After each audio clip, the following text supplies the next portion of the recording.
जहां एक तरफ मुख्यमंत्री योगी आदित्यनाथ लगातार भ्रष्टाचारियों पर सख्त नजर आ रहे हैं, जिसमें वो भ्रष्टाचारियों को जेल भेजने का भी काम कर रहे हैं, वहीं नगर निगम के चीफ इंजीनियर राम नगीना त्रिपाठी ने अपनी चहेती फर्मों को ठेका देने के लिए नियमों को ही ताक पर रख दिया।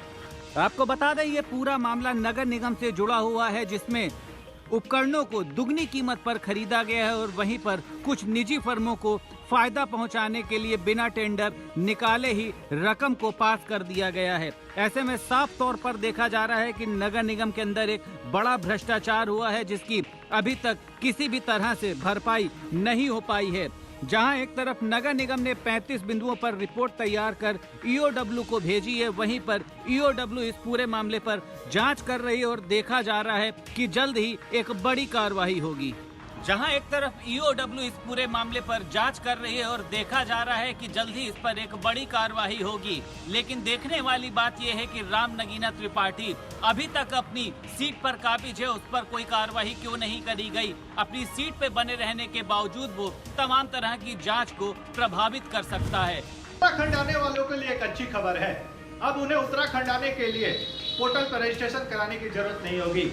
नई गाइडलाइन के तहत वो अब कहीं भी आ जा सकते हैं। कोरोना काल से पहले की तरह ही अब प्रदेश में आवाजाही की शुरुआत होने जा रही है। प्रदेश सरकार ने अनलॉक की नई गाइडलाइन को जारी कर दी है। नई गाइडलाइन के तहत अब सामाजिक, धार्मिक, खेल, मनोरंजन व शैक्षिक गतिविधियों में इजाफा होगा। नई गाइडलाइन के तहत अब जिला प्रशासन निर्णय लेगा। Cinema hall, theatre, swimming pool, प्रदर्शनी कक्षाओं के संबंध में केंद्र के अलग अलग मंत्रालयों की ओर से जारी की जाने वाली संशोधित एसओपी के अनुसार ही निर्णय लिया जाएगा। नई गाइडलाइन उत्तराखंड के रोजगार को एक बड़ी संजीवनी देने जा रहा है। पहले कोरोना की वजह से जो रोकथाम थी उसे हटा ली गई है। मुख्य सचिव की ओर से जारी गाइडलाइन से अब कारोबार करने वालों को एक बड़ा तोहफा मिलने जा रहा है। पर्यटक और श्रद्धालुओं की नगरी यानी देवभूमि में अब बेरोक-टोक लोग आ सकते हैं, जिससे यहाँ के रोजगार जो कोरोना की वजह से ठप था वो भी अब तेजी से दौड़ जाएगा। रायबरेली जिले के सलोन कोतवाली क्षेत्र के समस्तपुर गांव में उस समय अफरा तफरी का माहौल हो देखने को मिला जब एक कंस मामा ने 9 दंपति पर तेजाबी हमला कर दिया। तेजाबी हमले से 9 दंपति गंभीर रूप से झुलस गए, जिन्हें सीएससी से जिला अस्पताल रेफर कर दिया गया है। दरअसल 9 दंपति हिना व मोहम्मद लतीफ का विवाह हाल ही में 10 जनवरी को हुआ था। इस विवाह से उसका मामा रहमानी नाखुश था, जिसके चलते आज उसने अपनी भांजी हिना व उसके पति लतीफ पर तेजाबी हमला कर मौके से रफू चक्कर हो गया। घायल अवस्था में दोनों को सीएससी लाया गया। जात दोनों की हालत नाजुक बनी हुई है। घटना की सूचना मिलते ही पुलिस हरकत में आई और तत्काल पीड़िता की तहरीर पर मुकदमा दर्ज करते हुए जांच पड़ताल शुरू कर दी है। वही सीएससी सलोन में इलाज कर रहे डॉक्टर की माने तो एक एसिड अटैक का मामला सामने आया है। एसिड अटैक से दंपति काफी झुलस गए हैं, जिन्हें उपचार के बाद जिला अस्पताल रेफर कर दिया गया है। फिलहाल इस तेजाबी हमले मामले में पुलिस ने जांच पड़ताल शुरू करते हुए पीड़िता की तहरीर पर मुकदमा दर्ज कर लिया है और आरोपियों की गिरफ्तारी के लिए दबिशें शुरू कर दी है। लेकिन जिस हिसाब से कंस मामा की काली करतूत सामने आई है वो दिल दहला देने वाली है। 5 साल में रहे ग्राम प्रधानों के अब कार्यकाल खत्म हो चुके हैं। ऐसे में अगर बात की जाए जो विकास कार्य हैं उनकी जांच अब मुख्य विकास अधिकारी ने करना शुरू की है और जिसका एक मामला आया है कानपुर देहात जिले के डिलवल गांव में, जहां प्रधान ने बिना डीएम की स्वीकृति के 28 लाख की दुकानें बनवा डाली। ग्राम पंचायत के प्रधानों के 25 दिसंबर को कार्यकाल पूरे हो चुके हैं। ऐसे में इन 5 सालों में ग्राम सभा में कराए गए विकास कार्यों की जांच उच्च अधिकारियों ने शुरू की तो एक के बाद एक कई गांव भ्रष्टाचार की भेंट चढ़े मिले। ऐसा ही एक गांव ग्राम सभा के गांव डिलवल का है, जहां प्रधान और प्रधान सचिव ने मिलकर गांव में विकास कार्य को छोड़ गांव में 28 लाख की दुकानें बनवा डाली, जिसकी स्वीकृति ना ही जिलाधिकारी से ली गई और ना ही मुख्य विकास अधिकारी से ली गई। सबसे बड़ी बात यह है कि इतनी बड़ी रकम अधूरे पड़े निर्माण से पहले ही निकलवा ली गई। जब इस बात की जानकारी जिले के उच्च अधिकारियों को लगी तो उन्होंने उसकी जांच जिला पंचायती राज अधिकारी को सौंप दी। अब इंतजार है कि इस जांच में क्या निकलता है और क्या कार्रवाई होती है। इस पूरे मामले को लेकर मुख्य विकास अधिकारी ने जांच दे दी है जिला पंचायती राज अधिकारी को। हालांकि इस जांच में अभी जांच चल रही है, लेकिन सबसे बड़ा सवाल है कि अधूरी पड़ी दुकानों का पैसा कैसे निकल गया और आखिर इस जांच में क्या होता है, क्या कार्रवाई होती है मुख्य विकास अधिकारी द्वारा और जो इनमें प्रधान और जो इसमें लिप्त हैं मुख्य सचिव, इन पर क्या कार्रवाई होती है। कौशाम्बी में बीती रात कोखराज पुलिस व पशु तस्करों में मुठभेड़ हो गई। मुठभेड़ के दौरान दोनों तरफ से जमकर फायरिंग हुई। फायरिंग में एक सब इंस्पेक्टर के हाथ में गोली लग जाने से वो घायल हो गया। वहीं पुलिस की जवाबी फायरिंग में एक पशु तस्कर के पैर में गोली लग गई, जिससे वो घायल हो गया। दोनों घायलों को इलाज के लिए जिला अस्पताल में भर्ती कराया गया है। बता दें कि कोखराज पुलिस व पशु तस्करों के बीच नेशनल हाईवे के कसिया पश्चिम गांव के पास खेतों की तरफ बीती रात मुठभेड़ हो गई। दोनों तरफ से कई राउंड गोलियां चली। पुलिस की गोली से एक तस्कर घायल हो गया, वहीं एक सब इंस्पेक्टर भी पशु तस्करों की गोली लगने से घायल हो गए। दोनों का इलाज के लिए जिला अस्पताल में भर्ती करा दिया गया है। मौके से 2 अन्य तस्कर भी गिरफ्तार हुए हैं। इससे पहले पशु तस्करों ने कोखराज इंस्पेक्टर की सरकारी गाड़ी पर मवेशी लदे कंटेनर को चढ़ाने का भी प्रयास किया था। हालांकि पुलिस ने पशु तस्करों को दौड़ा लिया था। खुद को पुलिस से घिरता देख पशु तस्करों ने गाड़ी छोड़कर भागने की भी कोशिश की थी, लेकिन पुलिस ने घेराबंदी कर उन्हें खेतों में घेर लिया था। खुद को घिरता देख तस्करों ने गोलीबारी शुरू कर दी। पुलिस तीनों से पूछताछ कर रही है। फिलहाल इस पूरे मसले पर एसपी अभिनंदन का कहना है कि इस मामले में कुछ लोकल पासा भी लगे हुए हैं, जिनको जल्द ही एक्सपोज कर उनके खिलाफ भी कार्रवाई की जाएगी। कौशाम्बी से R9 TV के लिए ताहिर अली रिजवी। शहर में सिंचाई विभाग की लापरवाही के चलते किसान भाई एक बार फिर हुए बेहाल। पूरा मामला बुलंदशहर की सियाना तहसील के बुकलाना गांव का है, जहां बीती रात सिंचाई विभाग द्वारा नहर का पानी काटे जाने से किसान भाइयों की तकरीबन 250 बीघा फसल पूरी तरह से जलमग्न हो गई। यह तस्वीरें बुलंदशहर तहसील के बुकलाना गांव की हैं, जहां बीती रात सिंचाई विभाग द्वारा नहर का पानी काटे जाने से किसानों की तकरीबन 250 बीघा फसल पूरी तरह से नष्ट हो गई। किसान भाइयों का कहना है कि बम्बे से पानी कटने की ग्रामीणों द्वारा सिंचाई विभाग को सूचना दी गई थी, पर कई घंटे गुजर जाने के बाद भी सिंचाई विभाग की कोई भी कर्मचारी मौके पर नहीं पहुंचा, जिसके बाद ग्रामीणों ने एक दूसरे की सहायता करते हुए पानी का कटान रोकने का प्रयास किया, लेकिन तब तक बहुत देर हो चुकी थी और किसानों की पूरी फसल पानी पानी हो गई। किसान भाइयों की तकरीबन 250 बीघा फसल पानी पानी होने के बाद तमाम किसान भाइयों ने शासन और प्रशासन से मुआवजे की गुहार लगाई है। साथ ही सिंचाई विभाग के लापरवाह कर्मचारियों पर भी कार्रवाई करने की मांग की है। अब देखने वाली बात यह होगी क्या किसान भाइयों को उनका मुआवजा मिल पाएगा। शनिवार की तड़के सुबह मुरादाबाद आगरा नेशनल हाईवे पर एक मिनी बस ओवरटेक करने के प्रयास में ट्रक में जा घुसी। इस दर्दनाक हादसे में 10 लोगों की मौके पर ही मौत हो गई, जबकि दर्जन भर से ज्यादा यात्री गंभीर रूप से घायल हो गए, जिन्हें उपचार के लिए जिला चिकित्सालय में भर्ती कराया गया। मुरादाबाद जनपद के कुंदरकी थाना क्षेत्र के नानपुर में उस समय चीख पुकार मच गई जब मुरादाबाद आगरा हाईवे पर बस और ट्रक की जोरदार भिड़ंत हो गई। भिड़ंत इतनी जबरदस्त थी कि मौके पर ही 10 लोगों की मौत हो गई, जबकि दर्जन भर से अधिक यात्री गंभीर रूप से घायल हो गए।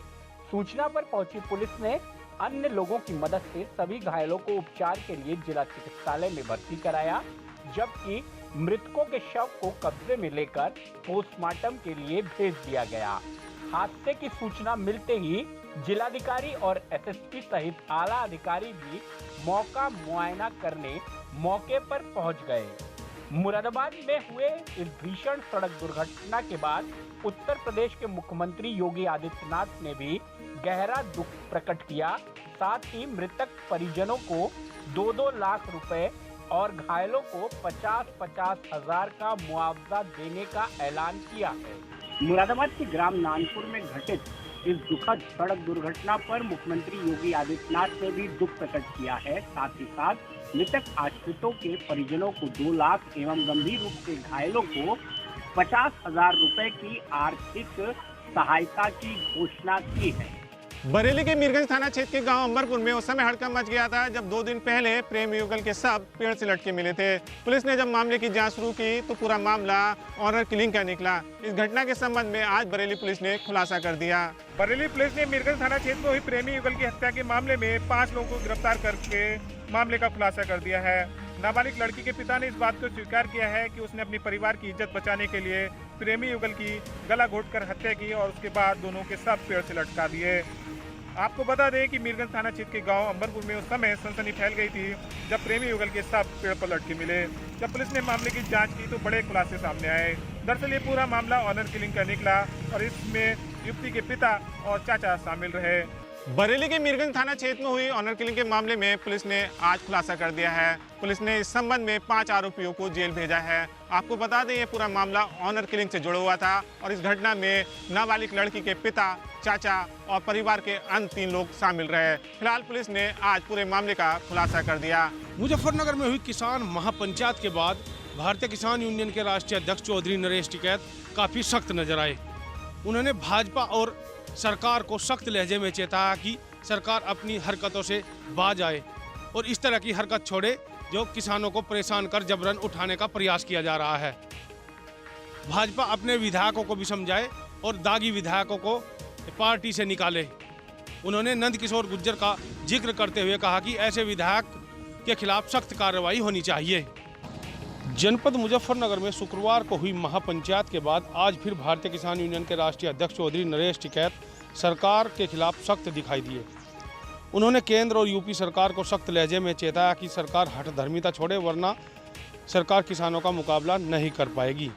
बीकेयू मुखिया चौधरी नरेश टिकैत ने 3 कृषि बिल को लेकर भी केंद्र सरकार को सलाह देते हुए कहा कि हम ही मदद कर सकते हैं सरकार की। उन्होंने कहा कि जब तक केंद्र में भाजपा की सरकार है, सरकार तब तक बिल को लागू ना करे और चुनाव के बाद फिर भाजपा की सरकार बनी तो फिर बात कर लेंगे। भारतीय किसान यूनियन के साथ आए राजनीतिक लोगों को भी चौधरी नरेश टिकैत ने स्वागत किया। उन्होंने कहा कि बिल के विरोध में कम और किसानों के सम्मान में ज़्यादा भीड़ इकट्ठा हो रही है। चौधरी नरेश टिकैत ने भाजपा से विधायक नंदकिशोर गुर्जर को बर्खास्त करने और उनके खिलाफ मुकदमा दर्ज करने की मांग करते हुए कहा कि पूरा गुर्जर समाज हमारे साथ है। नंदकिशोर गुर्जर भी अगर अपनी गलती माने तो और एक दिन धरने पर सेवा दे तो उसका भी सम्मान होगा। हमारा संगठन पिछले 33 साल से चल रहा है, हमने कभी कोई हिंसा नहीं की। चौधरी नरेश टिकैत ने भाजपा को 2 टूक जवाब देते हुए कहा कि देश में जहां भी भाजपा अपने आप को मुकाबले में मजबूत मानती है तो वह मुकाबला करने को तैयार है। भाजपा किसी भी मैदान में किसानों से ज़्यादा भीड़ इकट्ठा नहीं कर सकती। कृषि बिल को लेकर भी चौधरी नरेश टिकैत ने कहा कि वो सरकार को समाधान बता सकते हैं। सरकार जब तक केंद्र में भाजपा की सरकार है तब तक इस बिल को यहीं दबा दे, इसे लागू ना करे तो समस्या का समाधान अपने आप ही निकल आएगा। Parvez Malik, R9 TV, Muzaffarnagar. झांसी से अपहरण का एक सनसनीखेज मामला सामने आया है, जहां कल सुबह मॉर्निंग वॉक पर निकले एक चिकित्सक का मध्य प्रदेश के डकैतों ने अपहरण कर लिया। यह पूरी घटना किसी फिल्मी कहानी से कम नहीं है। आपको बता दें, कुछ दिन पहले मध्य प्रदेश के जंगलों में मध्य प्रदेश पुलिस और डकैतों में मुठभेड़ हुई थी। इस दौरान जो डकैत था उसके पैर में गोली लगी थी, जिसका इलाज कराने के लिए डकैतों ने झांसी के जो सुप्रसिद्ध चिकित्सक हैं, सर्जन हैं, उनका कल अपहरण किया और अपने साथ ले गए। दरअसल कुछ दिन पहले मध्य प्रदेश के जंगलों में मध्य प्रदेश पुलिस और मध्य प्रदेश के डकैतों के बीच में एक मुठभेड़ हुई थी। इस मुठभेड़ में एक डकैत को गोली लगी थी। डकैत ने अपने पकड़े जाने के भय से मध्य प्रदेश में इलाज न कराकर झांसी के एक सुप्रसिद्ध डॉक्टर का कल सुबह अपहरण कर लिया था। इसके बाद डॉक्टर साहब को एक गाड़ी में बांधकर यहाँ से ले जाया गया, जहाँ पर उसने अपने डकैतों का इलाज कराया और उसके बाद इसी दौरान डॉक्टर साहब को मौका मिला और वो वहाँ से भागने में सफल हो गए। इसके बाद वो वहाँ से भागकर सीधे थाने पहुँचे, जहाँ पे उन्होंने अपना पूरा परिचय दिया। इसके बाद पूरे मामले की खुलासा हो पाया। फिलहाल झांसी पुलिस यहां से डॉक्टर को लेने के लिए रवाना हो चुकी है। चिकित्सक से अपना साथी का इलाज कराने के बाद डकैतों ने उनको जंगलों में छोड़ दिया, जहां से चिकित्सक सीधे थाने पहुंचे। फिलहाल मध्य प्रदेश पुलिस और झांसी पुलिस सही रूप से इस मामले का खुलासा करने में जुट गई है, लेकिन जिस तरह से डॉक्टर का अपहरण किया वो वाकई चौंकाने वाला था। Amit Goyal, R9 TV, Jhansi. भारतीय किसान यूनियन के नेता राकेश टिकैत के भावुक होने के बाद से ही गाजीपुर बॉर्डर पर किसानों की तादाद लगातार बढ़ती जा रही है। राकेश टिकैत ने मन से कहा था कि बीजेपी के विधायक किसानों के आंदोलन को अलग दिशा में ले जाना चाहते हैं।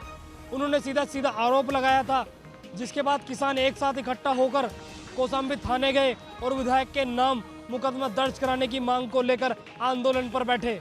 कृषि कानूनों की वापसी को लेकर लगातार किसान गाजीपुर बॉर्डर पर 66 दिन से आंदोलन कर रहे हैं। किसानों का कहना है कि जब तक कानून वापस नहीं होंगे तब तक किसानों का आंदोलन लगातार जारी रहेगा। दिल्ली में हुई हिंसा के बाद किसानों की तादाद गाजीपुर बॉर्डर पर कम हुई थी। राकेश टिकैत के भावुक होने के बाद गाजीपुर बॉर्डर पर किसानों की तादाद लगातार बढ़ती जा रही है। अलग अलग जिलों से किसान गाजीपुर बॉर्डर पहुंच रहे हैं। वहीं राकेश टिकैत का कहना है कि राजनीतिक दल किसानों के आंदोलन को खराब करना चाहते हैं। नंदकिशोर गुर्जर के खिलाफ आज किसान एक साथ इकट्ठा होकर कौशाम्बी थाने पहुंचे और मुकदमे की मांग को लेकर आंदोलन पर बैठे। वहीं दूसरी ओर गौरव टिकैत का कहना है कि किसानों का और हिंसा का कोई अर्थ नहीं। किसान भी चाहते हैं कि जिसने लाल किले पर झंडा लहराया है उसके खिलाफ कार्रवाई हो। राजनीतिक दल वोट के लिए हिंसा कराते होंगे। वहीं गौरव टिकैत का कहना है कि किसानों का और हिंसा का कोई अर्थ नहीं। राजनीतिक दल हिंसा कराते होंगे, किसानों को कोई वोट नहीं चाहिए। किसान भी चाहते हैं कि जिसने लाल किले पर झंडा लहराया था उसके खिलाफ सख्त से सख्त कार्रवाई हो।